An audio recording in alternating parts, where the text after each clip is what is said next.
Hey everyone, Scott here to discuss Cruella, starring Emma Stone, Emma Thompson, Joel Fry, Paul Walter Hauser, Emily Beacom, Kirby Howell Baptiste, and Mark Strong, directed by Craig Gillespie. Now, before I get into this movie, I must say this. Was I looking forward to seeing this movie?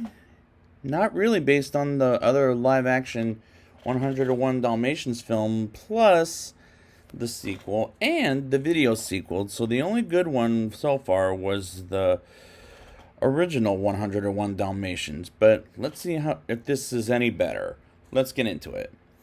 Estella was born with black and white hair, which is rather unusual for a kid and already considered unusual. Her mother, Catherine, played by Emily Beacom, immediately saw potential in her due to her creativity and her affinity for dogs, especially a stray she picked up named Buddy. And can I just say, that's the cutest little dog I've seen in the movie. That's not a Dalmatian. Due to her rebellion nature, Catherine pulls Estella from school and moved to London. Catherine attends a party hosted by Baroness Van Helmen, played by Emma Thompson, and tells Estella to stay in the car. However, Estella ends up chasing Buddy and runs afoul of the Baroness's ferocious Dalmatians. As she runs outside, she sees Catherine speaking to the Baroness, and the Dalmatians end up running Catherine over in a landing and off a cliff to her death. And as an origin story of Cruella de Vil and how she skins Dalmatians alive for his living, as the reason makes sense, believing that they killed her mother, Estella takes Buddy and flees into the city, though not before losing an important necklace. Will come back later in the film.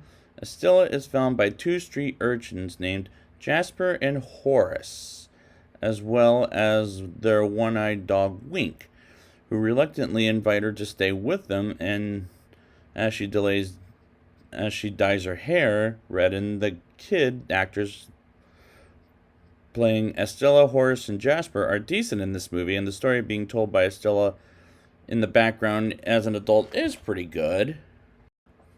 10 years later, Estella, played by Emma Stone, Jasper, played by Joel Fry, and Horace, played by Paul Walter Hauser, make a living as thieves and pickpockets to make ends meet, while Estella continues to making designs for extravagant clothing. And I do like these actors, including Emma Stone, whom I've loved since Superbad, which isn't a kid's movie, by the way, Joel Fry, whom I reviewed before in Paddington 2, and Paul Walter Hauser, who I reviewed and liked him in another not a kid's movie, Black Klansman.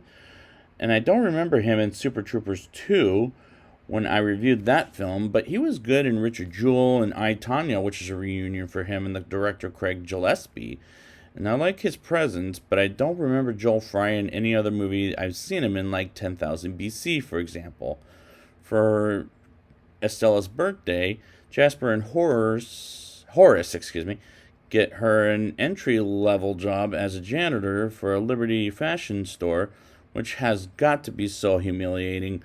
Her manager continues to belittle her as she tries to make suggestions that are swiftly ignored, and the boss did really get on my nerves at times. While staying late one night, and an inebriated Estella fixes one of the windows displays, which is seen by the Baroness in the morning. Impressed, she hires Estella to join her elite team of clothing designers, which did feel sort of earned, to expand her creativity.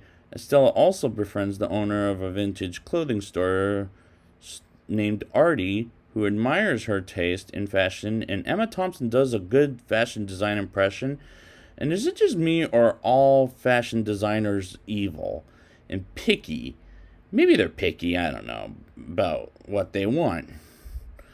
But the costume design is pretty good. It should get an Oscar nomination for Best Costume Design.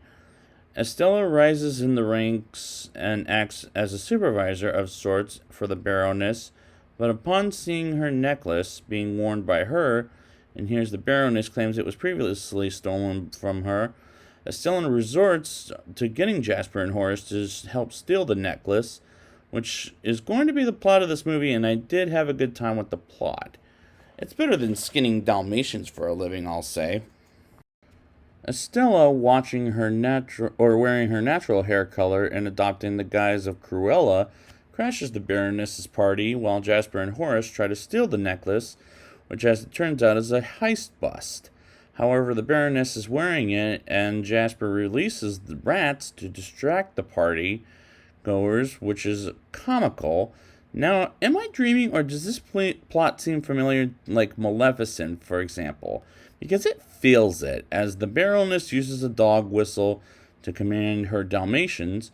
Estella comes to the realization that she used the same whistle to direct her dogs to kill Catherine, which makes her origin story sense. One of the Dalmatians ends up swallowing the necklace, which did feel inconvenient, as Estella, Jasper, and Horace flee in a stolen Panther DeVille.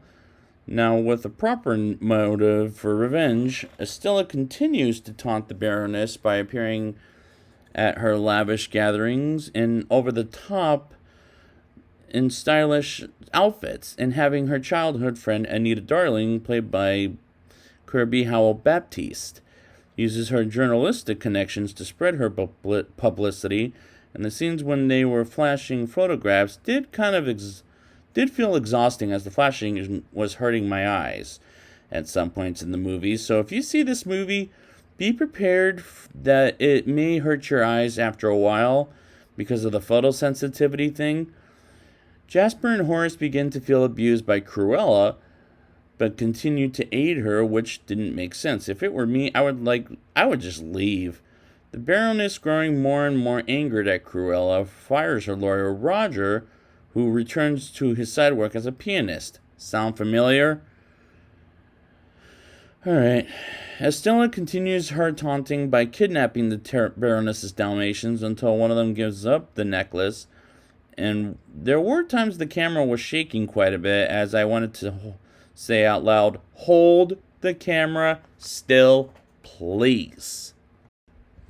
Estella's schemes get more daring as she has Artie create more outfits and together put on a show in the Regent's party, and that's when the photosensitivity also drove me crazy. The Baroness, figuring out that Cruella is Estella, finds her hideout and captures Jasper and Horace. Estella is tied up as she burns the place to the ground, while Jasper and Horace are arrested and blamed for her death, which did feel kind of cliche. However, Estella is rescued by John, the Baroness's valet, who's played by Mark Strong, who had managed to secure the necklace, which is a key to a box containing Estella's birth records, which makes sense on why she becomes the person she is today. Estella finds out she is actually the Baroness's daughter. Being vain, the Baroness was disappointed with her pregnancy and asked that Estella be gotten rid of. Her husband died of grief, believing the baby Estella had died, which didn't really make me sad. Like, I've seen this before in a mixture of Maleficent and Joker.